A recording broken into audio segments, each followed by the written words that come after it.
Hello, this is Bill Webb, aka Billy Indiana. Today I'm going to recap the games that I played in December 2023.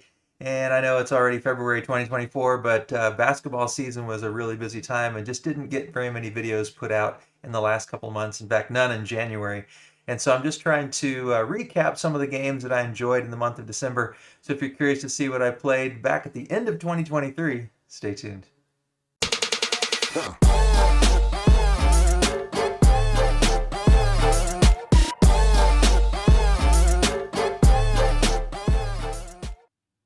So I'm going to use boardgamegeek to kind of streamline the process of sharing with you the games that I played in December 2023. You can see there are 18 games here. I had 25 gameplays in the month. A little bit of time during Christmas break to get a few more games in than I did in January. But here's what I played. I'm going to go through them in reverse order from the screen, starting at the bottom, working up the least played to the most played, and also in reverse alphabetical order. So the first up is Zoo Vadis, a Reiner Knizia game.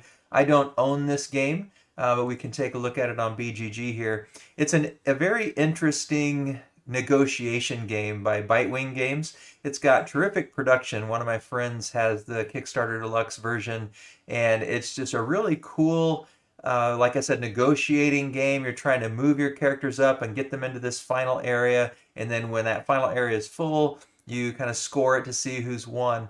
And I don't typically like negotiation games, but this one was just clever. Bitewing Games did a great job with the production, and I do tend to like Reiner Knizia games, and this one also met my satisfaction. So enjoyed Zoo Vadis that one play.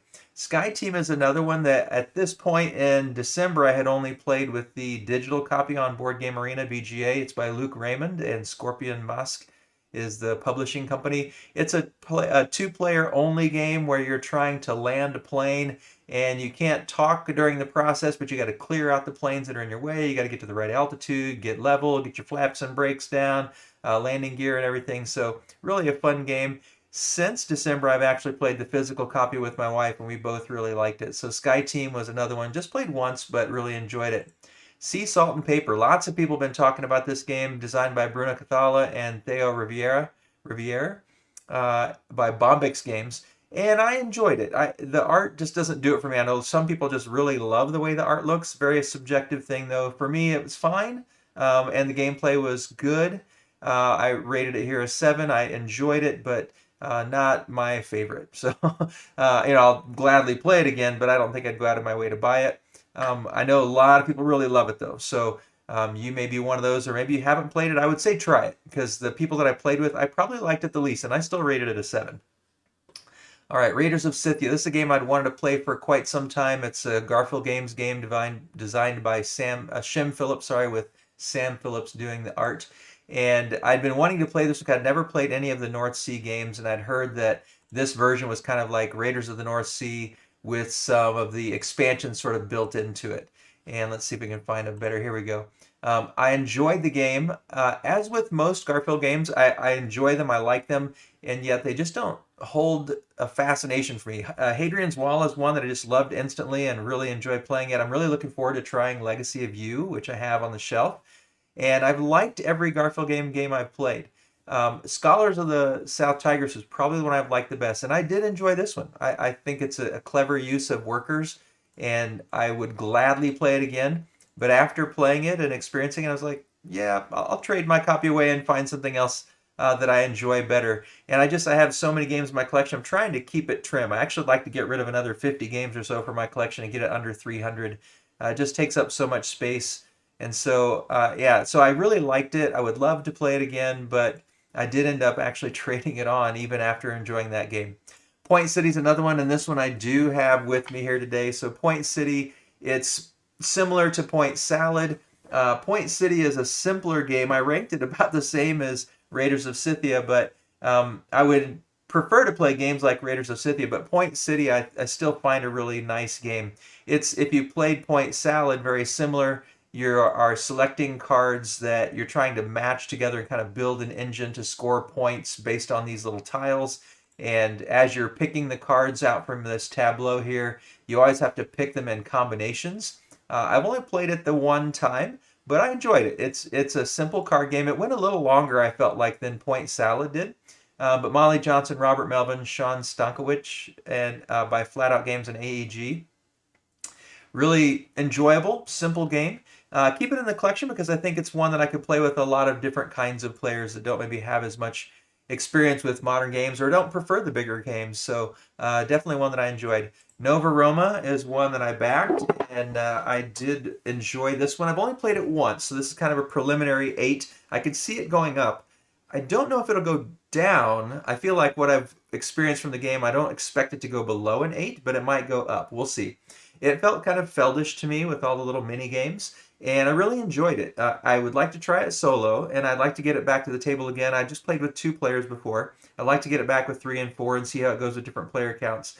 But all the little mini games really made it fun for me. I tend to like kind of the point salad sort of game where you've got a lot of different routes to take and a lot of different opportunities to score points. Let's see if we can find another picture here. There we go. So there's all these little mini games kind of spread out throughout, and just again a game that I really enjoyed. It's by Stan Kordonsky, and it's put out by I think his own company, if I remember correctly. We'll get it back here. Yeah, Half a Kingdom Games, his own company. So one that I did really enjoy.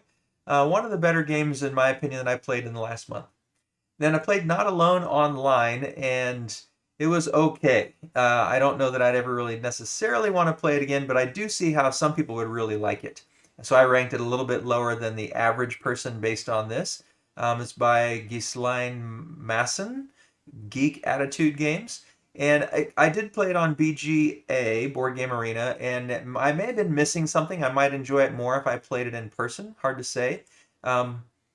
It was interesting, and I played not the one but the mini, and so yeah, I would like to try it again. I think with the actual game to see if that rating might go up just a little bit, but yeah, at the first impression it was just okay. Lord of the Rings Adventure to Mount Doom. I actually have that one here as well with me, and this is one that I owned or do own and will keep. I enjoyed it. Played it with my wife just once in December, but played it again since the first of the year. And it's pretty simple. It's a nice cooperative game. It's kind of difficult to win, but we played easy mode and lost. We played easy mode and won the second time. And both times we made it towards the end, till the last rounds before we lost. And I like the theme. Lord of the Rings is one of my favorite themes. I love the Lord of the Rings books. I love the Lord of the Rings movies. And while it does break the theme in some ways, it doesn't perfectly follow the theme. It also does match the theme in other ways in terms of trying to keep the fellowship together and going through kind of chronologically the different places that they had to travel. And so, yeah, I enjoyed it quite a bit. My wife enjoyed it quite a bit. The art is terrific. I think it's Michael Menzel art. Yeah, I guess it doesn't show on this first page. It says not applicable, but I'm pretty sure it's Michael Menzel. It sure looks like it. Yeah, I don't see it on the box cover either. Michael Reineck is the designer and Cosmos is the publisher. I ranked it higher than the average person here just because our experience was better than that ranking in my opinion. So we enjoyed it. If you like cooperative games and a simple rules kind of teach, then this is one, and especially if you like the Lord of the Rings theme, might be one you want to try. Illusion's one we played with a couple friend of ours, and it was fun. I enjoyed it. I ranked it a 7, meaning it's a good game, slightly better than average there. It's one where you're trying to predict whether the ratio of the colors on a card is higher or lower than the previous one played. So you're playing them out in a sequence. You can see it better in this picture. And you're trying to say, well, if this is the card, does this have more of a certain color than the other? And you're saying it's more or less, and you're trying to put them in order. And if you think that the prior person put them in the wrong order, then you can say they're wrong, and you flip them over and see whether you were right that they were wrong or whether they were right and they weren't wrong. So it's a clever little game, really simple. A lot of people could easily play it, and it was a fun little kind of push your luck because there's a sense where you don't want to say they're wrong too early because they might be right. So, but it gets to a point where there's a bunch of them out there, and you feel like at least one of these has to be out of order. So kind of fun illusion. Holly Jolly is another one we played during the Christmas season. My wife and I played. We also played with that same couple. And it's one where you've got all these different presents and decorations, and you're organizing the things from the tree to try to collect points. So like these little nutcracker characters. If you have one, it's worth 2 points, and then 5 points, and 9 and 14. So the more you have, the better it is. Some are just flat points, like these lights are worth 5 points, a tensil's worth 5 and 4, and you're just trying to collect them. You got these presents down here that are unopened, so you have to open them up and see what they are before you know what value they're going to be for you. And sometimes you get a lump of coal, which I unfortunately did quite often. I liked it just about like everyone else on here. I rated it a 7. I thought it was fine. We keep it stored in our Christmas decorations because it's not one we would play normally, but we'll probably play it every Christmas a couple times. So we enjoyed Holly Jolly back in December, and I think we played it after the first of the year with that other couple, the friends of ours. Forest Shuffle was another one I played. At this point, I'd only played it on Board Game Arena, but since then I have played it online as well.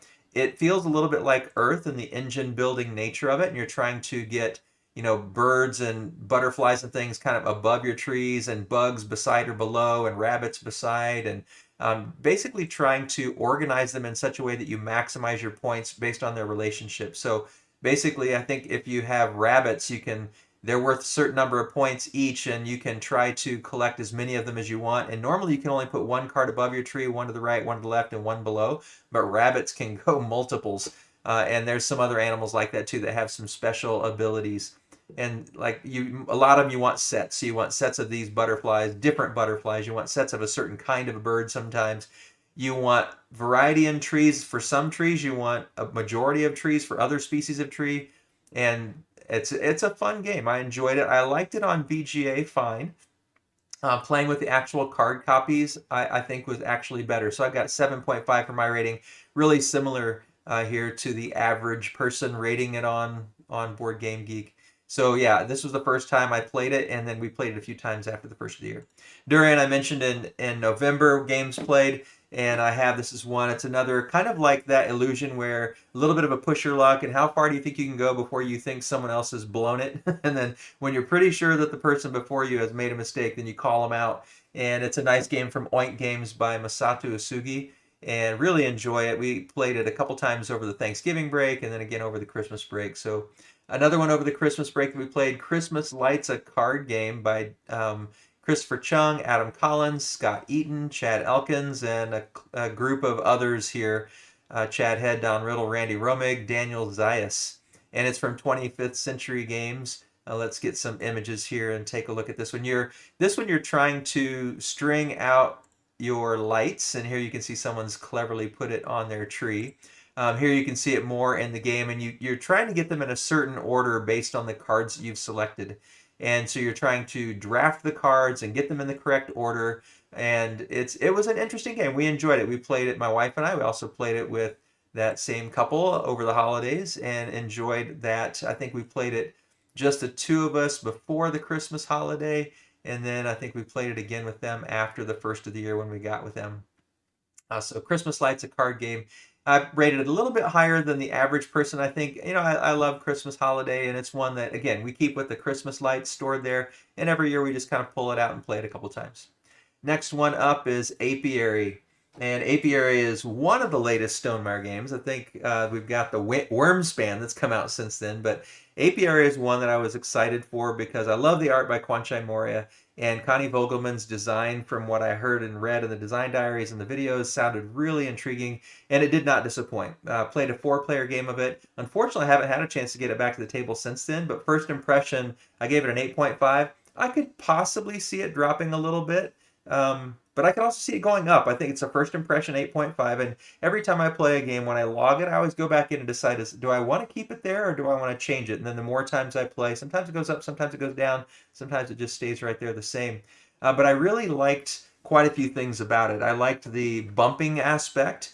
I think I remember that from Euphoria, if I'm not mistaken. There was that bumping of the dice in Euphoria. And Euphoria I played a bunch of times, and it was good. I enjoyed it, but I enjoy Apiary quite a bit more. The theme, I can take or leave, Bees in Space. Okay, it's cool. I like the production quality, but I like the card combos. I liked the way you had to sequence things. The worker placement aspect, I always like worker placement. I was able to build a little bit of an engine with these cards. I forget which ones, if they were farm, recruit, or development cards, but they were giving me a lot of points for going to the bottom of the board, and it's been back since December since I played it, so I can't remember all the terminology, and I only played it that one time. So like I said, first impressions, but I liked all the way that things work together. I liked being able to choose the place I wanted to go and then, try to make the best of it when I maybe got bumped before I wanted to get bumped. But you can also bump yourself, and then when you bump, your bee gets bumped, it grows up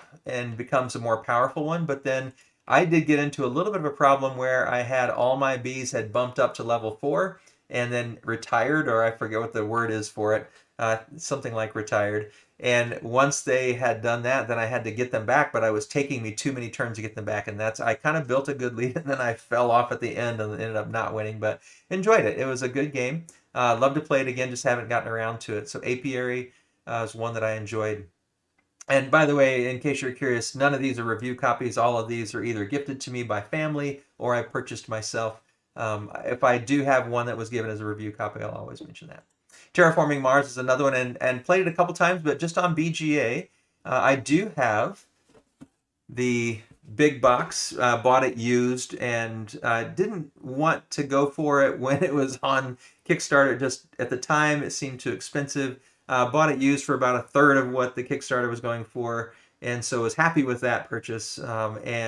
But these two plays were not with this big box. These two plays were just on BGA, and I need to get that big box out to the table and try it. It's one of my wife's favorite games. I rank it quite a bit lower than a lot of people, but I haven't ever played with any of the expansions. Just recently got the big box, in fact, just this week. So, and it had all the expansions in it. So I'm especially excited to try Prelude because I've heard that really bumps the game up at the beginning a lot. So I'm excited to try that. And I think also just the interesting, better production of the big box with the 3D tiles and things. So I think that'll probably raise my experience a little bit because while I don't want to just go by the quality of the components, it does make a little difference. It's not going to change me from a 7 to an 8, but it might change me from a 7 to a 7.1 or 7.2 just because the components, it's part of the gaming experience for me. And I also want to try some of the other expansions, the Venus, it was a Venus Next, I think. So I'd like to try some of those that I now have in the big box and looking forward to that extra production quality. Played that one a couple times on BGA, like I said. Bark Avenue, another game that I did back, and it came right around Christmas time. Played it with my wife. She is a dog fan. We both love dogs, but she just absolutely adores them. And so she loved the theme. We played it with that same couple. We played a lot of games with them over the Christmas holiday. And Bark Avenue, we all liked it. It's a lighter game. I've ranked it, actually, I see my ranking is exactly the average. It's very enjoyable. It's one I'd love to keep in the collection because I think the theme is really nice. And I think it integrates into the gameplay. There's some little breakdowns, but I love like the squirrels and the pigeons distract your dog. And if you give them a treat, then maybe they'll be okay walking with the dog they normally wouldn't like, but they're distracted by something they enjoy. And if you take them to the dog park, they can do a couple extra actions because they can get out and run and get off their leash. And yeah, there's just a lot of things that I felt like, Mackenzie and Jonathan just did a great job with this one. Terra Games, they just seem like a really lovely couple. They're out on the East Coast, I'm on the West Coast. I don't know if we'll ever have a chance to meet, but check out their channel, Terra Games, and if you have a chance, try Bark Avenue. We really enjoyed it. And the last two, Veil of Eternity. I'd heard people talking about Veil of Eternity by Eric Hong and by Mondu Games, and it seemed fine, but card games for me are just kind of, there's so many of them, and I enjoy them, but I never really kind of go out of my way to want to try them. But this one just had some really interesting things. The drafting was interesting. When you get these basically coins that you're using to buy cards and put them into your hand, you can't ever make change. So that's an interesting puzzle. And you can take a card to get money for it, or you can take it to put it in your tableau and build your tableau engine up. And this game really surprised me. Like I said, I enjoy card games, but they don't tend to really strike me as ones that I just want to play over and over again. But I got to play it on BGA, and on BGA, I have to admit, it was okay. And then I played the actual physical copy that my friend owned and enjoyed it even more. And then got back on BGA, and having played it with the physical copy, then enjoyed it better, now understanding it more fully. Something about the tangible version of games just helps me learn it better. I know some people like to learn on BGA, then play the physical one. I'm the opposite. I like to play the physical one. And usually part of it, I think, is not necessarily even the physical nature of it, but on BGA, I almost play asynchronous timing. So just turn by turn, and I might play now and then not get my next turn until tomorrow, and I forget what my thought pattern was 24 hours later. So That may have been part of the first impression. Having played it a couple times, the third time back on BGA, it seemed a little easier to remember what my strategies were and to carry those through. So Veil of Eternity, I'm just slightly lower than the average there on the Board Game Geek ranking rating, but still enjoyed it quite a bit. And then the one we played most in December, The Adventures of Robin Hood, and we were going through the Friar Tuck in Danger part of it. It's got a really interesting setup where you've got this book and you've got these wooden pieces, and the wooden pieces are helping you to determine your movement, how quickly and how fast you can move across the board and what kind of ground you can cover. Doesn't look like there's very many pictures on this one. Let's go back to the base game because I know there will be some more pictures there. We love the art by Michael Menzel. It's got an interesting sort of advent calendar deal to it too, where these little pieces pop out as you interact with people, and you're reading the story in the book and following along and then making decisions as you learn new parts of the story. So there's that narrative part of it. We've really enjoyed both Robin Hood and the second Friar Tuck in Danger expansion. We've played every adventure in both the base game and now in this expansion and enjoyed all of them. We both did feel like towards the end, we were wondering if another expansion came out, would we want to play it or not? After playing it probably 15 times now, it's kind of like, have we got our fill of it? Or if another expansion came out, would we be excited? So for now, I passed it on to a friend of mine, and he and his family are going to try it, and we'll see. If an expansion comes out in the future and he still has it, maybe I'll see if I can borrow it back and try the expansion, or if he's moved it on himself, then that's fine too. We both felt like it was so much fun, we really enjoyed it, but do we want to keep playing it? Which is interesting. I think that might be true for different campaigns and legacy style games. This one's more campaign than legacy because you don't really destroy anything. Although the board does get beat up a little bit when you're popping those little tiles in and out all the time. That was a little disappointing, and that the wear and tear just showed up really quickly because of the nature of its construction. But the art's beautiful. Michael Menzel did a great job, and the design also we really enjoyed. So at the end of these videos, I always like to talk about what was my favorite game that was new to me and what was my favorite game getting back to the table. And I would have to say that the new to me game, like I said, I did enjoy Veil of Eternity. We had a good time with Bark Avenue. We enjoyed Apiary quite a bit. Lord of the Rings, Adventure to Mount Doom. Zoo Vadis was probably the most surprising because I didn't expect to enjoy it and really liked it a lot better than I thought. But I would have to say my favorite, and again, first impression because I've only played it once, Nova Roma, I think, is my favorite new to me game. And I tend to like Feld games, and this isn't Feld, but it felt like that to me, that point salad type with mini games and trying to figure out the order that you want to participate in those mini games and maybe which ones you want to focus in on and which ones you just want to use occasionally for the benefits. So I like that little puzzle of a game, and I like to try it again. So Nova Roma was best new to me game. And then best game that was returning for me, I think I'll have to probably go with Adventures of Robin Hood, Friar Tuck in Danger. Terraforming Mars, I think I probably need to up the ranking on that one, and maybe it's just because I'm excited about this big box. Maybe that's part of my feeling right now. But every time I have played it more recently, I have enjoyed it just a bit more. So I did enjoy that quite a bit too. But Adventures of Robin Hood, we just had so many good hours of enjoying the adventure, trying to help Friar Tuck, trying to save the king. Yeah, great times with that. So hopefully you've enjoyed hearing about the games that I've played. Down in the comments below, I'd love to hear what you've been playing recently. What are some great older games you've gotten back to the table? What are some great new games that you're just experiencing and maybe have a first impression on? Or if you've played any of these games, what were your thoughts? I'd love to hear what you thought about Apiary or Nova Roma or Raiders of Scythia or any of these other games you may have played. So leave those comments down below. If you wouldn't mind clicking that thumbs up to show me you like the video, that's terrific. And if you'd subscribe to the channel, that would be amazing as well. As always, thanks for watching. This is Billy, Indiana, signing off.